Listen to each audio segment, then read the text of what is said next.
तो कहानी के स्टार्ट में हम एक आदमी की आवाज को सुन पाते हैं जो हमें बता रहा था कि मेरा नाम एंटोनियो है और मैं बहुत फेमस हूँ क्योंकि मुझे डेमन को कंट्रोल और डेमन को भगाने वाले के नाम से जाना जाता है और मैंने लोगों के अंदर से डेमन को भगाया भी है। जादूगर की ये ताकत मुझे मेरी फैमिली से मिली है। दरअसल एंटोनियो का पूरा खानदान सालों से जिनको डीमन ने पोजेस्ट किया होता था उनके अंदर से डीमन को निकाल कर उनकी मदद करते हैं। अब हम देखते हैं एंटोनियो को जिसके पास कबीले के कुछ लोग एक लड़की को लेकर आते हैं जिसको डीमन ने पोजेस किया होता है और उसकी हालत बहुत खराब थी और वो बेहोश थी। एंटोनियो उस लड़की को लेटाकर उस पर जादू करने लगता है जहाँ पर वो लड़की अचानक से आंखें खोल लेती है जहाँ पर उसके अंदर का डीमन जाग चुका था जो उठते ही एंटोनियो पर पूरी तरीके से हमला कर देता है। पर तभी वो लड़की पर और ज्यादा ताकतवर जादू करके उसको अपने कंट्रोल में कर ही लेता है। इसके बाद कहानी काफी साल आगे जाती है जहाँ एंटोनियो बूढ़ा हो चुका है और वो मेंटल हॉस्पिटल में है। वहाँ पर एक औरत को अपने गुजरे हुए वक्त की कहानी सुना रहा था जिस पर वो औरत उससे पूछती है कि पुराने समय में इतने सारे डीमन हुआ करते थे और तुम उनको भगाने का काम करते थे। तभी एंटोनियो कहता है कि वो सब लीजन थे यानी कि डीमन का एक ग्रुप जो सबके सब खतरनाक थे। तभी एक डॉक्टर आकर एंटोनियो को अपने साथ ले जाता है। हमें पता चलता है कि वो वहाँ मेडिकल हॉस्पिटल में इसलिए है क्योंकि गलती से उसके हाथों किसी का खून हो गया था जिसको जांच करने पर उसके पास से जादू और डीमन को भगाने वाला सामान मिला जिसकी वजह से पुलिस को लगा कि शायद उसकी दिमागी हालत खराब है। तभी उन्होंने एंटोनियो को मेंटल हॉस्पिटल में भेज दिया ताकि उसके दिमाग का इलाज हो सके। यहाँ पर वो अपना टाइम गुजारने के लिए बाकी मरीजों को अपने पास्ट की कहानी सुनाया करता था और जो यहाँ ड्रामा हुआ करते थे वो उनकी कहानियां भी खुद ही लिखता था। और फिर एक दिन ऐसे ही वो डायरेक्टर से कहता है कि डीमन को भगाने वाला इंसान कभी भी डीमन की आंखों में नहीं देख सकता क्योंकि ऐसा करने पर उसकी शक्तियां कमजोर होती रहेंगी और डीमन ताकतवर होता जाएगा। अब उसके दोस्त जो कि मरीज थे वो कहते हैं कि हम बोर हो रहे हैं तो चलो हमें आज और कहानियां सुनाओ अपने पास्ट की। अब की बार एंटोनियो उनको उस वक्त की कहानी सुनाता है जब उसकी बेटी पैदा हुई थी 6 नवंबर 1980 की रात। आसमान पर लग रहा था कि एक अजीब तरीके का चांद निकल रहा था और उसी वक्त एंटोनियो की बेटी पैदा हुई। पर इसके बाद एक और बुरी चीज हो गई जिसके बाद उसकी वाइफ पोजेस्ड होकर बार बार एक ही शब्द बोल रही थी, कोरिया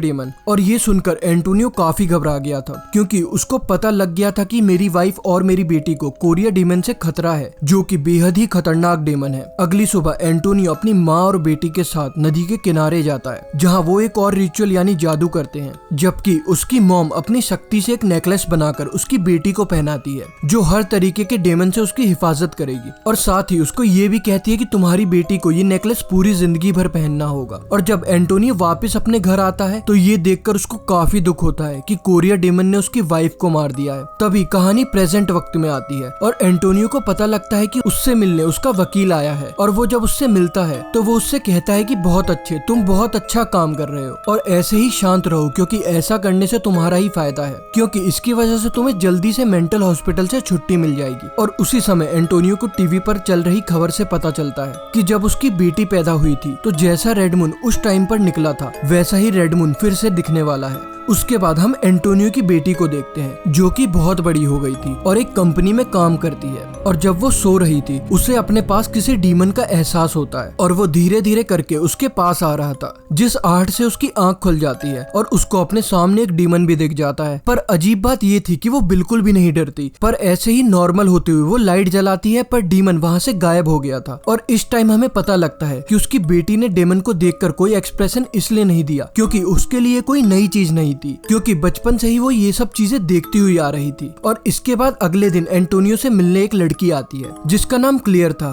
क्लियर के जरिए एंटोनियो को अपनी मॉम का मैसेज मिलता है जिसमें वो कहती है कि इस रेड मून वाली रात को कोरिया डीमन तुम्हारी बेटी की बलि चढ़ाएगा तो उसे रात होने से पहले ही उस कोरिया डीमन को खत्म करना होगा जिसके लिए एंटोनियो मेंटल हॉस्पिटल से भागने का प्लान बनाता है। लेकिन भागते भागते वो गार्ड से बचने के चक्कर में उस औरत के कमरे में चला जाता है जिसको वो कहानियां सुनाया करता था जिस पर वो कहती है कि तुमने अपनी बेटी की कहानी अधूरी सुनाई थी, आगे क्या हुआ वो तो बताओ। तो वो बताने लगता है कि हमारे खून में अलग ही तरीके की ताकत है जिसमें हमारा यकीन होना और खुशी से रहना बहुत ही ज्यादा जरूरी है और अगर हम ऐसा ना करें तो हमारी शक्तियाँ कम होती जाती हैं। तो इसी वजह से जब मेरी वाइफ की मौत हुई तो मैं दुखी रहने लग गया था जिसकी वजह से मेरी शक्तियाँ कुछ हद तक कम हो गई थी और मैं कमजोर हो गया था जबकि मेरे मुकाबले में मेरा दुश्मन कोरिया डीमन और भी ज्यादा ताकतवर हो गया था। असल में मेरा यकीन कम हो गया था और जब मेरी बेटी बेटी थोड़ी बड़ी हुई तो मुझे पता चला कि मेरी बेटी के अंदर भी बिल्कुल मेरे जैसी शक्ति है, क्योंकि एक रात जब मैं और मेरी बेटी सो रही थी तभी कोरिया डीमन ने मेरी बेटी पर हमला कर दिया और उसका नेकलेस चुरा लिया जो मेरी मॉम ने उसके लिए बनाया था। और अब नेकलेस न होने की वजह से मेरी बेटी का मेरी और खुद की ताकत से यकीन उठने लगा, जिसके बाद से उसका बर्ताव एकदम से ही बदल गया। उसे यहाँ जंगल में रहने से प्रॉब्लम होने लगी, इसलिए मुझे अपनी बेटी को शहर लाना पड़ा। लेकिन यहाँ आने पर भी मैंने काम नहीं छोड़ा, मैं डीमन को भगाता रहा, जो जाहिर है इस काम के लिए मेरे पास सारा सामान भी था।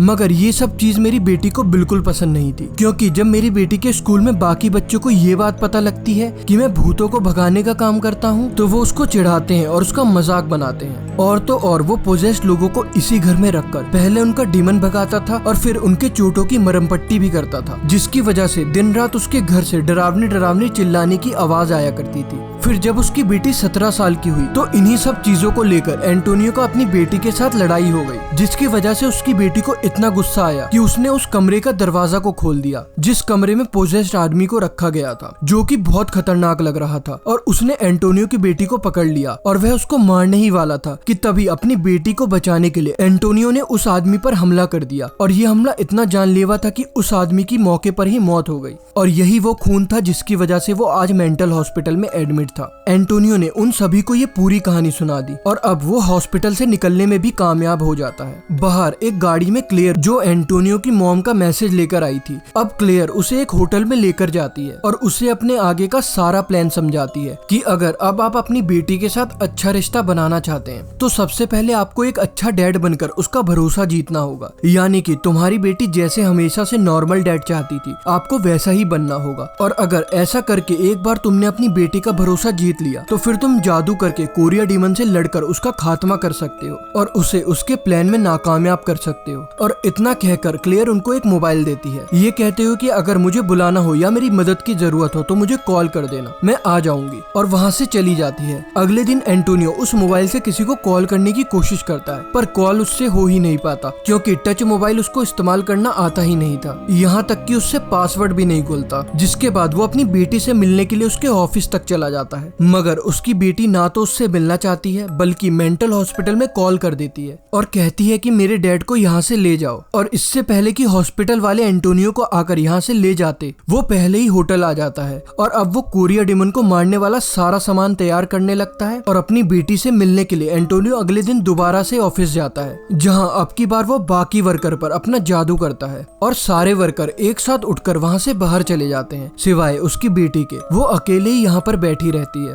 और वो अब भी अपने डैड से मिलना नहीं चाह रही थी, बल्कि वो उनसे इतना डरने लगती है कि उसको डर लग रहा था कि कहीं उसके डैड ही उसको ना मार दे। लेकिन यहाँ पर उसके डैड धीरे धीरे करके आगे बढ़ते हैं और उसको कोरियन डीमन के बारे में सब कुछ बताने लगते हैं। डीमन का इरादा था कि वो लोगों की बलि चढ़ाकर शैतान को इस दुनिया में लाएगा, जिसकी वजह से हर तरफ उनका डर होगा। लेकिन अभी भी वो इतना डरी हुई थी कि वो उनको चुप रहने को कहकर यहाँ से जाने का कहती है और वो कुछ भी सुनने को तैयार ही नहीं थी। तो इसलिए एंटोनियो दुखी होते हुए वापस से होटल में आ जाता है, जहाँ पर क्लेयर पहले से ही उसका इंतजार कर रही थी। एंटोनियो उसको बताता है कि अगर मेरी बेटी खुद को जान जाए कि वो क्या है और उसके खून में कितनी ताकत है, तो कोरियन डीमन की ताकत अपने आप ही कम हो जाएगी, जिसकी वजह से वो कमजोर होता चला जाएगा। बस मेरी बेटी को इन सब चीजों पर यकीन करने की जरूरत है। क्लेयर उसको उसकी हिफाजत के लिए एक होली वाटर की बोतल देती है, जो डीमन से लड़ने में उसके काम आएगा और उसकी हिफाजत करेगा, और खुद यहाँ से चली जाती है। और इसके बाद एंटोनियो रिचुअल करना शुरू करता है ताकि उसकी बेटी को इस बात का एहसास हो जाए कि वो क्या है। तभी लॉयर के रूप में वो डेमन भी उसकी बेटी के रूम में आ जाता है। वो पहले तो उसकी बेटी के पास जाता है और तभी अचानक से आकर एंटोनियो पर हमला कर देता है, जिससे वो काफी जख्मी हो गया था और वो अपनी जान बचाने के लिए होली वाटर उसके ऊपर फेंक देता है, जिससे उसका आधा चेहरा जल जाता है। लेकिन अगले ही पल में यहाँ पर मेंटल हॉस्पिटल के लोग आ जाते हैं, जो एंटोनियो को बेहोश करके वापस से मेंटल हॉस्पिटल में ले आते हैं, जिनका मानना अभी भी ये था कि एंटोनियो पागल होता जा रहा है, इसलिए अब की बार उसको रस्सी से बांध दिया जाता है। और अगले दिन वो रात आ ही जाती है।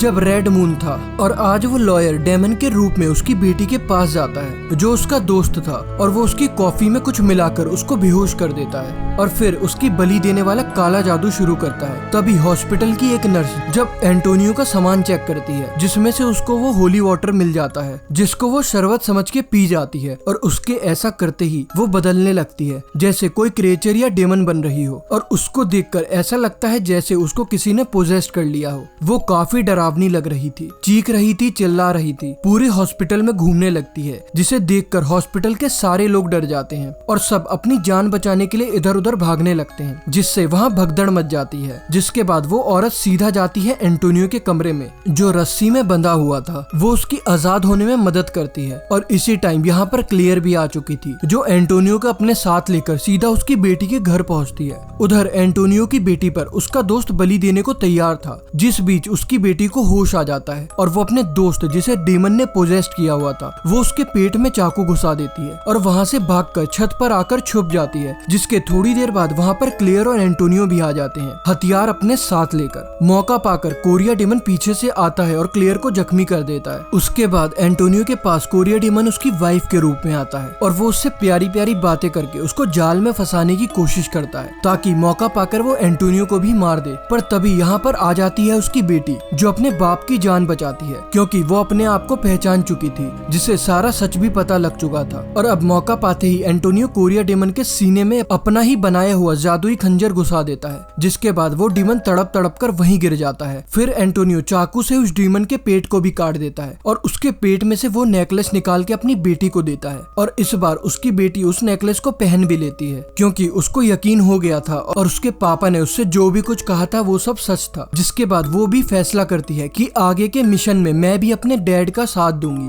और इसी के साथ ये कहानी यहाँ पर खत्म हो जाती है।